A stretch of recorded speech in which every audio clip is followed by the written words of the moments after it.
지금 5나노 이하 공정에서 바운드리를 할 수 있는 회사는 삼성과 TSMC 밖에 없습니다. 기술적으로 보면. 미국은 독점을 싫어합니다. 독점하는 나라를 아니면 기업을 그대로 가만두지 않습니다. 그러니까 틀림없이 개혁할 겁니다. TSMC가 70% 차지하는 바운드리 시장을 그대로 둘 리가 없어요.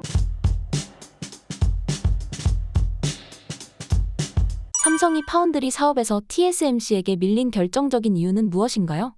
일단 삼성이 TSMC에 패배했죠. 이것이 확정된 것인가, 미래에도 다시 도전할 수 없을 것인가에 대해서는 다르게 생각은 합니다만, 지금은 패배를 했지만 앞으로는 달라질 수도 있습니다. 근데 지금 이대로 변화하지 못한다면 안 달라질 거라고 비관적으로 바라봅니다. 그리고 이것을 TSMC에 패배했다라고 보면 잘 안 보이는 것들이 있습니다. 그래서 데피니션을 바꿔야 된다고 생각합니다. TSMC에 패배한 것이 아니고 TSMC가 몸을 실은 IT 세상의 파도, 그러니까 파운드리 비즈니스 모델이라는 파도로부터 삼성이 낙오했다 라고 생각합니다. 제 책에서도 그런 식의 강조를 계속해서 합니다. 이거 역시 그 얘기로 시작을 해볼까요? ISSCC 논문 얘기해 주시던 삼성 고위 임원분, 퀘가 실어낸 논문에 삼성이 점점점 더 많이 실리고 처음 실리고 이런 것에 굉장히 의미를 부여하던 그 이야기를 들고 와서 다시 이야기해 보면, 올해 삼성이 세계에서 가장 많은 논문을 ISSCC에 올렸고, 그리고 한국도 세계 3등이고 꽤 나쁘지 않은 성과를 거두고 있다고 하면, 대만이, 타이완은 궁금하지 않습니까? TSMC는 궁금하지 않습니까?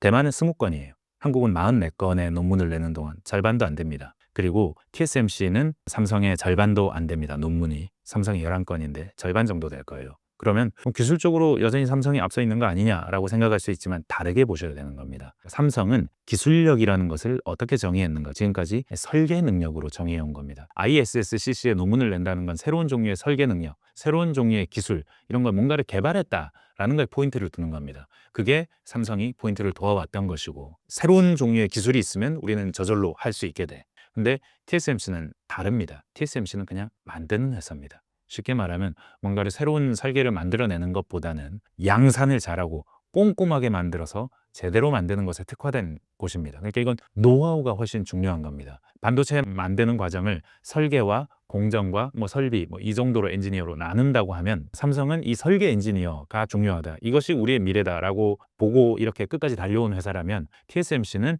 처음부터 우리는 잘 만들어야 된다. 설계는 팹리스들이 하는 거고 우리는 잘 만들고 이걸 최선의 설비 과정 프로세스를 만듦으로써 양산이 잘 되게 해야 된다. 그러다 보니까 ISCC에서는 TSMC가 그렇게 두각을 나타내는 회사가 아닌 겁니다. 근데 왜 그런 것인가? 지금 현재가 무엇이길래 그런 것인가를 곰곰이 생각해 봐야 됩니다. 모의 법칙이 한계에 이르렀다는 얘기를 많이 합니다. 그러니까 반도체 밀도를 일정 기간이 지나면 2배로 만들어서 더 빠른 칩이 더 작고 더 싸지는, 그 어떤 물리적인 법칙처럼 보이는 이 현상이 더뎌지기 시작했어요. 모두가 마찬가지입니다. 대한민국 경제도 마찬가지, 비슷한 비유를 할 수 있어요. 너무너무 고도로 성장하다 보니까 앞으로 더 성장해 나가는 건 너무 힘들어졌어요. 노동과 자본을 아무리 투입해도 더 많이 성장할 수 없으니까 계속해서 성장률이 낮아지는 겁니다. 삼성도 마찬가지고, 반도체 칩도 너무 작게 만들다 보니까 지금부터 한 단계 더 작게 만드는 게 너무 어려워진 겁니다. 이를테면 지금 만드는 반도체 트랜지스터, 가장 작은 단위를 트랜지스터 소자라고 한다면 이것의 크기는 코로나 바이러스보다 작습니다. 사람의 눈으로는 보이지 않습니다. 정말 작고 너무 작아서 몇 나노미터? 이런 얘기를 합니다. 눈에 보이지 않는 정도로 너무 작은 것이어서 만드는 그 자체가 물리적으로 너무 어려워진 겁니다. 그래서 지금 현재 반도체 업계가 마주한 도전은 설계가 아닙니다. 설계는 어떻게든 할 수 있는 것 같아요. 근데 이걸 만들어내는 걸 아무나 못하는 겁니다. TSMC만 하는 겁니다. 만들어낸다는 것 자체가 너무나도 어려운 일이 됐고, 그 어려운 일을 하기 위해서 내가 지금까지 가지고 있던 지식과 노하우를 짜내서 해야 하는 시대가 된 겁니다. 그러다 보니까 이 공정, 설비를 다루는 능력, 그리고 요구를 현실화해내는 이 능력이 너무나 중요해진 시대가 된 겁니다. 이 시대에서 삼성이 D램에서도 뒤처졌고, 무엇보다 새로 도전하는 이 바운드리라는 사업에서 세상의 변화, 그래서 너무나도 만드는 게 어려워져서 아무나 못하고, 다들 그냥 AMD 같은 회사는 원래 회사 안에 팹이 있던, 공장이 있던 회사입니다. 근데 그걸 팹을 글로벌 바운드리로 분사하면서 팹리스로 간 회사입니다. 옛날에 이 AMD라는 회사는 제리 샌더스라는 AMD의 수장이, 엄청 오래 장기 집권한 수장이, 사나이라면 팹이 있어야지, 반도체 회사는 팹이 있어야지, 팹도 쓴 것을 어디 끼려고 그래, 이런 얘기를 했던 굉장히 마초 같은 사람인데, 그 사람이 있던 회사의 수장이 리사수라는 타이완계 여성이 되었고, 이 여성 등장함을 전후로 해서 공장은 팔아버리고 팹리스 회사가 된 겁니다. 우리는 이것만 해야 돼. 우리는 나머지는 못하겠어. 다른 종류의 인텔이라는 회사가 망해가는 과정도 삼성의 이런 몰락 과정과 유사합니다. 점점 더 만들어내기 어려워지는데 종합 반도체 회사는 안에서 다 하려고 했어요. 다 해서 내가 이렇게 짠 해내서 부가가치를 내가 다 먹으려고 했는데 이런 방식으로는 혁신이 안 되는 겁니다. 제조는 잘하는 놈한테 맡기고 설계만 하고 요 둘 사이를 잘 이어서 이 과정이 심리스하게 연결되게 만들면 그게 혁신으로 가는 길이야 라는 비즈니스 모델, 파운드리 비즈니스 모델이 어느 순간 IT 세상의 흐름의 제일 앞에 있는 혁신을 만들어낸 흐름이 됐는데 삼성이 여기 끼지 못한 거예요. 왜 끼지 못했을까? 파운드리 업의 본질을 이해하지 못했다는 이야기를 일단 해야 되는 겁니다. 사람들이 많이 얘기할 때 이 얘기를 하면 이 말을 떠올리실 거예요. TSMC 모리스 창이 그랬죠. 우리는 고객과 경쟁하지 않습니다. 저는 그거 문제라고 생각하지 않습니다. 물론 문제죠. 문제긴 한데 삼성의 태생적인 한계입니다. LCD 할 때도 플래시 할 때도 DRAM 할 때도 다 겪은 한계입니다. 이 한계 때문에 삼성이 파운드리를 못한다? 그럼 삼성은 지금까지 이렇게 큰 회사가 되지도 못했습니다. 그러니까 삼성은 그게 결점인 회사는 아닙니다. 그게 결점이지만 더 큰 장점이 있는 회사였는데 근데 이 더 큰 장점을 잃어버렸습니다. 파운드리 업에 와서는. 왜냐하면 이 파운드리 업이라는 걸 이해를 잘 못하고 있었어요. 그러니까 나는 3나노 공정, GAA 공정에 TSMC보다 먼저 들어가서 이 최고 선단 공정을 주방을 꾸미고 있으면 고객들이 나한테 와서 나한테 주문을 의뢰할 거야 라고 생각했는데 그게 아니고 고객들은 완벽한 설계도를 가지고 파운드리를 찾지 않습니다. 고객들은 설계밖에 할 줄 모르는 사람들이에요. 대부분. 설계밖에 할 줄 모르는 사람들이 팹을 알까요? 팹을 모르니까 팹과 이 설계 사이, 화성의 언어로 만든 이 설계와 금성의 언어로 해야 하는 이 제조 사이를 잘 이어야 되는 겁니다. 어쩌면 파운드리 업이라는 것의 본질은 이것이 존재할 수 있는 것은 이것을 현실화시켜주는 것이고 이때 표현은 이렇게 해볼 수 있습니다. 설계도보다 더 잘 만들어줘야 합니다. 설계도대로 만들어주는 게 아니고 설계도보다 잘 만들어줘야 됩니다. 이를테면 애플이 잘못된 설계를 가져왔어요. 그걸 만들어 보니까 TSMC가 AP가 안 나와요. 올해 새로 만들어야 될 애플의 최첨단 AP가 안 나오는 겁니다. 그럼 어떻게 해야 되나요? TSMC는 애플에 연락을 해서 야, 너네 제품 안 나와. 내가 기술자 너네 본사로 보내줄 테니까 이 기술자들하고 한번 해결해봐. 내 생각에는 이거가 문제인 것 같은데 이렇게 해결하면 풀 수 있을 것 같아. 실제로 그렇게 풀어요. 실제로 이 얘기는 반도체 석학, 대한민국에서 네로라는 반도체 석학이 중국 세미나에 갔다가 미국 출신으로 당시에 중국에서 일하고 있던 CEO한테 직접 들은 얘기입니다. 그러니까 사실일 겁니다. 그러니까 애플의 문제를 TSMC가 해결해 준 겁니다. 설계도보다 더 좋은 걸 만들어 준 겁니다. 근데 2022년에 삼성과 퀄컴 사이에서 일어난 일을 한번 되짚어 보세요. 잘못된 칩이 나와 버렸어요. 그러니까 TSMC는 나오게 하지 않는 겁니다. 옅은 설계도보다 잘 만들어서 그 칩이 제대로 나올 수 있게 파운드리 업의 본질을, 서비스 업의 본질을 충실하게 했는데 삼성은 수율도 낮고 발열도 심한 칩을 세상에 내놓은 겁니다. 그 내놓은 자체가 실패예요. 퀄컴과 누가 잘했냐 잘못했냐를 따지는 자체가 실패인 겁니다. 그러다 보니까 퀄컴은 삼성을 떠나서 TSMC로 왔고 그해 바로 삼성에서 냈던 칩보다 거의 비슷한 설계로 훨씬 더 발열이 적고 수율이 좋은 칩을 바로 양산해낸 겁니다. 그러고 나서 사실 퀄컴이 스냅드래곤 그 2022년 스냅드래곤 젠 1 제품은 굉장히 떨어졌어요. 애플에 비해서 발열도 심하고 전성비가 매우 떨어지는 칩이었는데 지금 올해 삼성 갤럭시 S20, 25 맞죠? 25에 들어가 있는 이 제품은 거의 애플의 AP와 거의 같습니다. 성능이. 전성비도 비슷하고 매우 뛰어난 칩이어서 드디어 퀄컴이 애플과 다시 하드웨어 성능에서 비등비등하다라는 평가를 받아요. 그 결과 지금 갤럭시 S25가 좋다는 평가를 듣는 겁니다. 과거보다 훨씬 좋다. 그 이유는 퀄컴이 삼성을 떠나서 파운드리를 했기 때문에 더 좋아진 겁니다. 그러니까 이런 상황, 설계도보다 더 좋은 걸 만들어줘야 하는 이 바운드리 업의 본질을 이해하지 못한 것. 그리고 다른 하나는 이것과 함께 가장 큰 패착이라고 할 수 있는 것은 하이닉스가 어떻게 HBM에서 앞서 나가는지 보라는 겁니다. TSMC는 어떻게 나가는지 보라는 겁니다. 혼자 가지 않았습니다. 같이 갔습니다. 그러니까 여기 바운드리 업이라는 본질 자체가 설계하는 팹리스가 따로 있고 바운드리가 따로 있고 요 사이에서 디자인 하우스들이 요거 언어를 번역해서 화성의 언어를 금성의 언어로 번역해주고 디자인 하우스도 있지만 디자인 하우스 자체를 바운드리가 일정 부분 해야 합니다. 그리고 IP라는 지적재산권을 기술들 레시피를 지불해주는 넣어주는 회사가 있어야 되고 그렇게 해서 일단 칩이 전공정의 칩이 나올 수 있고 전공정에서 나온 칩들을 요즘은 하나를 딱 만들어서 그걸로 끝나는 게 아니고 여러 칩을 이렇게 칩렛으로 붙이기도 하고 패키징이죠. 아니면 HBM을 이렇게 쌓는 것도 패키징입니다. 그러니까 이 만든 칩을 어떻게 해서 효과를 극대화하느냐 하는 것도 중요한 부분입니다. 엔비디아가 이번에 내놓은 블랙웰 울트라도 보면 울트라 자체는 작년에 있었던 블랙웰과 크게 다르지 않아요. 다이 사이즈가 조금 커지고 HBM 용량이 커지지만 크게 다르지 않지만, 근데 또 이번 NV링크라는 GPU와 GPU를 연결하는 라인들도 좀 더 전송 속도 딜레이가 없게, 이를 쉽게 말한다면 이런 종류의 조금 더 주변을 조금 더 빠르게 만들어주는 다양한 종류의 설비와 장비와 부품과 장치들을 고안해냅니다. 이런 과정을 한 회사가 할 수 없습니다. SK하이닉스가 한미 반도체가 없었다면 PC본드를 만드는 이렇게 잘 붙일 수 없었을 것이고, 동시에 나믹스라는 일본의 소재 회사가 없었더라면 지금처럼 발열 성능이 우수하고 잘 지지해주는 그런 일종의 본드 접착제 같은 이것이 없었다면 지금처럼 HBM을 잘 만들 수도 없었을 것인데, 삼성에게는 그 두 회사가 다 없었죠. 다른 협력 회사가 있긴 했을 겁니다. 근데 최선의 협력 회사를 어떻게 찾아낼 수 있었느냐. 파운드리라는 것은 근본적으로 혼자서 할 수 없는, 혁신이라는 게 도저히 한 회사가 할 수 없는 일이 되어서 다양한 회사들이 여기에 붙어서 의견 교환을 하면서 계속해서 클라이언트와 고객, 제조업자의 관계로, 아니면 그 외 다른 수많은 다른 종류의 패키징 업체들과의 관계로 최선의 제품을 만들어내는 셋업을 해야 되는 팀워크가 중요해진 산업이고, 파트너십이 중요한 산업인데, 이 파트너십을 삼성이 잘 해내는 회사였느냐. 사실은 삼성은 한국의 전형적인 대기업에 가까워서 중소기업들은 하청업체고, 하청업체들의 어떻게 우리 대기업과의 위기의 서열이 정해져 있고, 그 과정에서 이윤을 대기업이 정해주고, 정해진 이윤 이상을 중소기업이 얻기 어렵고, 납품단가 후려치기라는 말로도 표현되기도 하는데, 꼭 삼성이 그랬다기보다는 대한민국의 문화 전체가 그랬고, 그러다 보니까 대한민국에는 반도체 생태계라는 것이 사실상 삼성 주변에 있지 않았던 겁니다. TSMC와 비교해보면 TSMC는 너무나도 풍부한 반도체 생태계가 주변에 있었는데, 수많은 패키징 업체, 수많은 디자인 하우스, 수많은 팹리스 업체들이 주변에 깔려 있었는데 삼성은 없었다는 겁니다.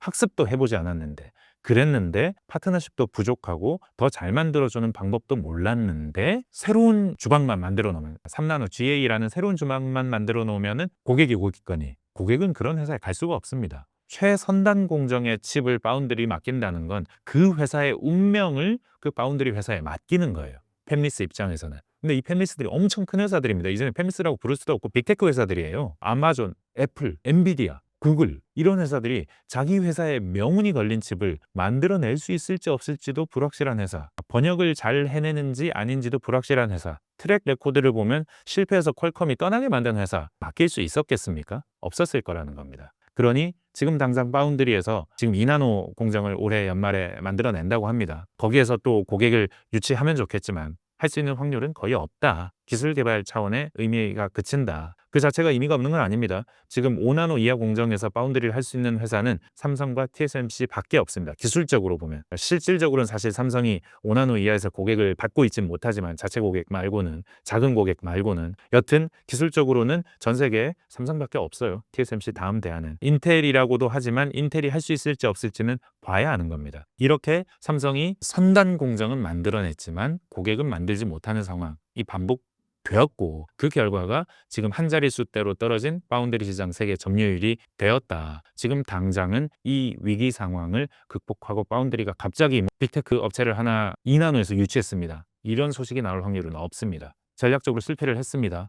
디램이라는 든든한 버팀목을 바탕으로, 이를테면 청나라의 비유를 해보시자면, 청나라가 처음 생겼을 때 만주족들이 만주라는 든든한 본거지에 기반을 해서 중원으로 들어가서 중원을 먹었습니다. 파운드리라는 중원을 먹고 싶었어요. 새로운 중원을 먹는데 일단 실패했습니다. 이때 물러나야 합니다. 물러날 수밖에 없습니다. 왜냐하면 지금 디램도 위기이기 때문에, 디램을 봐야 되기 때문에. 그런 상황이기 때문에 지금은 물러나지만 승부는 끝은 아니라고 생각합니다. 일단 할 수 있는 회사는 삼성밖에 없어요. TSMC에 경쟁할 수 있는 회사는.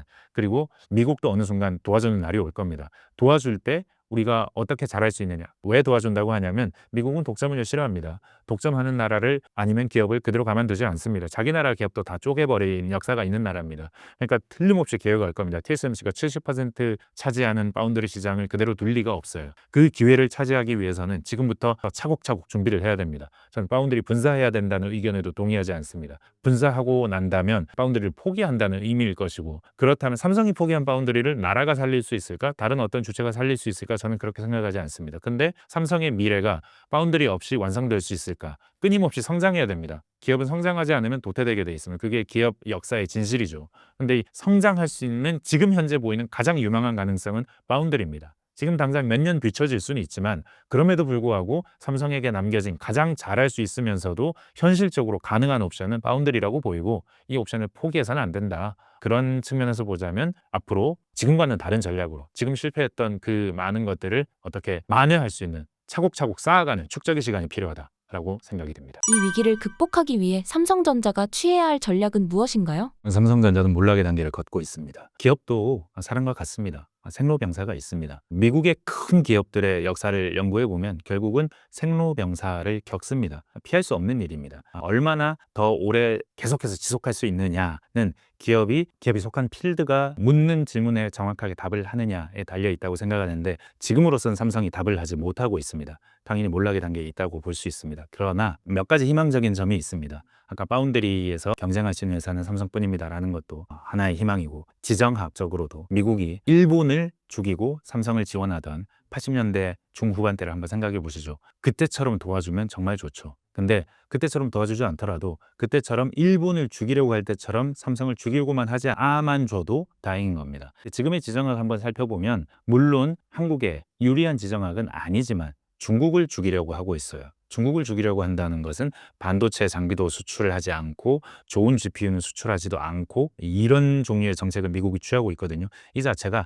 한국에 직접적으로 한국이 성장하지 못하게 하는 정책까지는 아닌 겁니다. 좋다, 안 좋다, 플러스가 있고 마이너스가 있지만 여튼 한국을 정면으로 밟으려고 하는 정책은 아니다. 그 자체는 그렇게 나쁜 상황은 아니다. 지정학도. 그런데 이런 상황에서 가장 중요한 것이 뭐냐? D램이라는 것에 본원적인 경쟁력을 좀 잃었다고는 했는데 그래도 본원적인 경쟁력을 잃었는데 1등이에요. 지난해에도 흑자를 냈습니다. 조단위 흑자를 냈습니다. 대한민국이 조단위 흑자를 내는 기업은 거의 없습니다. 위기라고는 하지만 아주 초기 단계다 혹은 아직은 버틸 수 있는 시간이 꽤 있다라고 볼 수 있는 시점인 겁니다. 지정학적으로도 삼성의 현재 실적으로 보아도 그 점은 굉장히 다행이죠. 그런데도 사람들이 위기라고 하고 제가 이렇게 위기라고 하는 이유 삼성이 한국이기 때문입니다. 삼성이 무너지면 과연 삼성이 무너진 한국이라는 경제가 제대로 굴러갈 수 있을까? 노키아 없는 핀란드 경제는 어떻게 혁신으로 갔다고는 하는데 우리도 그런 길을 갈 수 있을까? 진지하게 그 길도 고민해야 하고 삼성이 어떻게든 버틸 수 있게 만들 수 있는 무언가가 있다면 그 길을 제시해 주는 것도 우리들이 지금 할 일이라고 생각은 해요. 그러니까 지금이 굉장히 중요한 시점이고 그렇게까지 늦은 시점까지도 아닌 것 같다. 그럼 무엇이 기업의 운명을 결정하느냐 물어봐야겠죠. 저는 이번에 엔비디아 GTC 보면서 생각했습니다. 엔비디아도 약간 혁신의 어려움을 좀 겪고 있구나 라는 생각을 했습니다. 우선은 양자 컴퓨터 관련해서 말을 번복했습니다. 연초에는 양자 컴퓨터 한 15년, 20년, 30년 뒤에나 올 세상이라고 했는데 이번에는 우리도 준비하겠습니다. 양자 컴퓨터 센터 같은 걸 만들고 MIT랑도 협력하고 당장 투자도 하고 하겠습니다 했어요. 그런 것들이 의미하는 것은 엔비디아의 젠슨 왕도 판단에 내가 조금 실수가 있었습니다라고 인정할 수 있다는 거. 그래서 방향 수정을 해가려고 한다는 거. 이런 측면이 하나 있고 더 본원적으로는 지금 새로 내놓는 제품들이 그렇게까지 아주 빠른 것 같지는 않다는 겁니다. 그러니까 무슨 소리냐면 인텔이 점점점 혁신의 속도가 느려집니다. 무호의 법칙을 점점 더 실현하는 속도가 늦어집니다. 그렇게 된 과정에 관찰을 해보면 처음에는 나노, 선단 공정으로 내려가는 공정 혁신을 합니다. 한 해는 공정 혁신을 하고 그 다음에는 약간 아키텍처를 좀 바꿔요. 틱톡이라고 부릅니다. 그래서 공정 혁신을 매번 해나가면 이게 무조건 좋은 겁니다. 무호의 법칙을 그냥 물리적으로 실현하는 거니까요. 물리적으로 무호의 법칙이 실현되게 더 작고 더 빠르고 더 싼 칩을 계속해서 만들어내는 거니까요. 이게 가장 우월한 건데 너무 미세해지다 보니까 이게 어려워진 겁니다. 그래서 틱톡 전략을 취한 겁니다. 한 번은 공정을 다운시키고 스케일을 하고 그 다음에 다른 한 번은 소프트웨어적으로 아니면 아키텍처적으로 해결을 해보고 이렇게 2년 단위로 가면 그러다가 3년에 한 번씩 그리고 점점 더 다음 공정으로 가는 게 어려워지고 그렇게 됐거든요. 근데 지금 엔비디아가 GPU 혁신을 하고 있는 게 약간 틱톡 비슷합니다. 언제 엔비디아 시대가 시작됐다고 벌써 일어나 하겠지만 그만큼 지금 현재 칩을 스케일링 하는 게 너무 어려운 겁니다.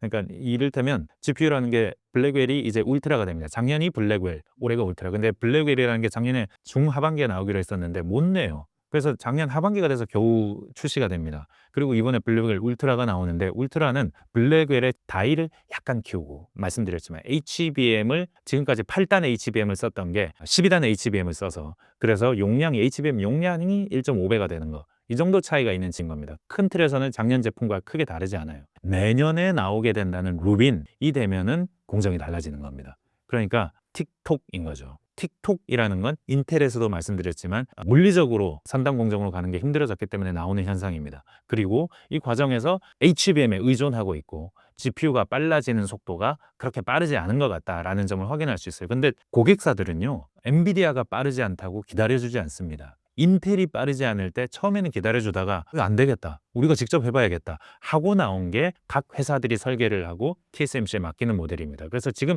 가장 가치 있는 시스템 반도체 칩이 인텔에서 나오지 않고 TSMC에서 나오는 이유가 파운드리 비즈니스 모델 때문입니다. 그렇게 해서 떠오른 회사가 엔비디아입니다. 그렇게 떠오른 이 엔비디아도 지금 파운드리에서 혁신을 해나가는 게 어려운 겁니다. 설계 공정을 실제로 만들어내서 선단 공정으로 매해 이어가는 게 4나노에서 3나노, 2나노, 뭐 1점 몇 나노 이렇게 나가는 게 너무 어려운 겁니다. 그러다 보니까 지금 이렇게 느려졌는데 이 느려지면 참을 것이냐. 이를테면 애플 같은 회사 생각해보죠. 최근에 루머가 하나 돌았습니다. 엔비디아 GPU를 어마어마하게 산다. 산다는 GPU가 블랙웰 울트라예요. B300입니다. B300으로 다이를 만든 GB300, 그리고 GB300을 렉으로 이렇게 큰 렉으로 만든 이런 걸 엄청나게 구매하겠다는 거거든요. 그 이유는 지금 시리 인텔리전스가 잘 안 돼요. 애플 인텔리전스가 잘 안 돼요. 공개를 하겠다는 시점을 계속 늦추고 있어요. 그렇게 된 이유가 물론 소프트웨어 측면도 있겠지만 하드웨어 측면도 있다고 판단하는 것 같아요. 하드웨어를 확충하는 겁니다. 근데 엔비디아 GPU가 제일 좋으니까 이걸 사요. 근데 이걸 사서 해결이 되면 좋은데 말씀드렸다시피 엔비디아도 속도를 향상시키는데 어려움을 겪고 있습니다. 이 일이 반복되면 애플이든 어떤 급한 회사들은 자기들만의 솔루션을 또 찾게 될 겁니다. GPU가 아닌 다른 미래, 아니면 내 기기에 최적화된 GPU를 내가 설계해서 직접 맡겨버리는, 그러려고 브로드컴이라는 회사가 설계를 해주고 다양한 회사들이 거기 붙어서 AI 시대를 준비하고 있는 겁니다. 이 시대가 지금은 엔비디아의 시대지만 혹시 엔비디아의 시대가 아니게 될 확률, 이게 엔비디아를 위협하는 근본적인 요소입니다. 지정화가 아닙니다. 지금 뭐 중국이 엔비디아 제품을 안 받겠다 하는 얘기도 하고, 환경적인 이유. 미국에서는 엔비디아가 지금 H20을 중국에 계속 수출하고 있는데 언제까지 저거 내버려 둘 거냐 얘기하고, 중국은 안 받겠다고 하고, 정말 신경 쓰이죠. 하지만 신경 쓰이지만 그게 신경 쓰이는 것일 뿐인 겁니다. 근본적으로 엔비디아 칩을 안 살 수 없는 상황이면 살 수밖에 없을 것이고, 중국은. 그리고 미국도 엔비디아를 망하게 만들 생각이 아니라면 어떻게든 엔비디아 숨통을 열어줄 수밖에 없을 것이고, 근본적으로는 엔비디아가 더디게 기술 혁신을 하게 되거나, 엔비디아가 아니면 엔비디아의 경쟁 기업이 엔비디아보다 더 잘하는 상황이 오거나, 그러면 안 되는 겁니다. 똑같은 얘기를 삼성에 대해서도 하고 싶은 겁니다. 삼성을 망하게 하는 건 지정학이 아닐 겁니다. 지정학은 삼성을 망하게 할 만큼 삼성을 향해서 겨냥하고 있지 않아요, 지금. 그런 차원에서 보면 충분히 극복할 수 있고 지금까지 잘 해왔고 이건 어렵지 않을 겁니다. 삼성이 지금 이재용 회장이 중국에도 갔었고 미국에도 가고 다양하게 지금 활동하고 있습니다. 그런 측면에서는 어려움이 아니고 근본적인 건 기술이고 경쟁자입니다. 기술적으로 지금 맨 앞에 있습니까? 아니란 얘기가 지금 제가 1시간 이상 한 얘기입니다. 그런데 경쟁자들이 어떻습니까? TSMC가 파운드리는 너무 잘합니다. HBM은 하이닉스가 너무 잘합니다. 일반 D램조차 하이닉스가 삼성보다 빠릅니다. 이런 상황인 겁니다. 그러니까 제가 강조하고 싶은 게 보이실 겁니다. 다른 종류의 어떤 요소가 아닙니다. 정치 요소가 아닙니다. 한국의 어떤 정치 집단이 들어서고 세계적인 국제 정세가 어떻게 되고가 중요한 게 아니고, 결국 삼성의 운명을 결정지을 것은, 지금 몰락의 사이클에 들어가 있을 수도 있는 이 삼성의 운명을 결정짓는 것은 삼성 자신입니다. 삼성 자신이 기술 혁신을 해내고 다시금 혁신의 바퀴를 돌리고, 그러면서 경쟁 기업들과 다시 어깨를 나란히 하고 동시에 경쟁 기업들을 앞서 나갈 수 있다면, 그러면 삼성은 다시 일어날 수 있을 겁니다. 구독자님들에게 한 말씀 부탁드립니다. 스테레오타입을 경계해야 된다고 생각합니다. 사람들이 흔히 생각하는 이야기보다 실제 이야기는 훨씬 더 깊다. 이를테면 삼성의 사직생 발언이 나왔을 때 그 발언의 의미를 저는 부여할 수가 없습니다. 과거의 프랑크푸르트 선언을 면밀히 보거나 도쿄 선언을 면밀히 보면 그렇습니다 라는 얘기를 했고요. 또 방금 전에 얘기했던 것들 중에 그런 것도 있었죠. 파운드리에서 삼성은 근본적으로 안 됩니다. 고객과 경쟁하고 있는데 누가 이를 맡깁니까? 그 말에 동의하지 않는다고 말씀드렸습니다. 삼성은 그렇지 않은 회사다. 그런 과정들을 극복해온 회사다. 특히 모든 부분에서 경쟁하고 있는 것도 아니에요. 테슬라와 경쟁하고 있지 않고요. 아마존과 경쟁하고 있지 않습니다. 그러니까 삼성은 경쟁하지 않는 바운드리를 할 수 있는 여력도 충분히 있고 시장은 그만큼 넓습니다. 동시에 또 하고 싶은 말은, 재무쟁이가 득세하면 안 돼. 너무 돈 계산만 하다 보면 그 회사는 망조가 들어. 그 IT 회사는 망조가 들어. 기술의 중심인데. 맞죠? 중요한 말입니다. 중요한 말인데 돈 계산을 안 해도 망합니다. 그러니까 삼성처럼 거대한 회사가 돈 계산하지 않고 앞뒤 재어보지 않고 사업에 투자하고 진출하고 그렇게 해도 굉장히 위험한 상황을 초래합니다. 어쩌면 파운드리에서 너무 많은 돈을 초기에 쏟아부어서 준비가 되지 않은 상태에서 돈부터 쏟아부어서 실패한 것일 수도 있어요. 그것도 실패일 수도 있고 재무가 중요하지 않다라고 생각하는 말도 위험할 수 있습니다. 그러니까 재무도 중요합니다. 삼성처럼 큰 회사는 이를테면 대한민국처럼 큰 경제는 물론 새로운 성장 동력을 찾아내는 것도 중요하지만 지금 하고 있는 일들에서 실수하지 않는 것도 중요합니다. 중요한 건 밸런스입니다. 혁신을 만들어낼 수 있는 힘을 돈 계산을 하다가 잃어버리면 안 된다라는 이야기입니다. 그러니까 스테레오 타입이 중요한 것이 아니고요. 우리 현실에 맞는 이야기, 그리고 삼성이라는 기업이 가진 근본적인 경쟁력과 근본적인 가능성을 충분히 고려하는 이야기를 해야 된다라는 게 제가 독자 여러분께 강조드리고 싶은 부분이고요. 그런 측면에서 보자면 제가 이번에 낸 삼성전자 시그널이라는 책은 바로 그런 측면에서 삼성이라는 기업을 평면으로 보지 않고 깊이로 보고 좀 더 본질에 다가가서 삼성의 문제가 무엇인지를 진단할 수 있다. 그래서 꼭 일독을 해보시면 좋은 인사이트를 얻을 수 있다라는 생각이 든다라고 말씀드리고 마무리하겠습니다.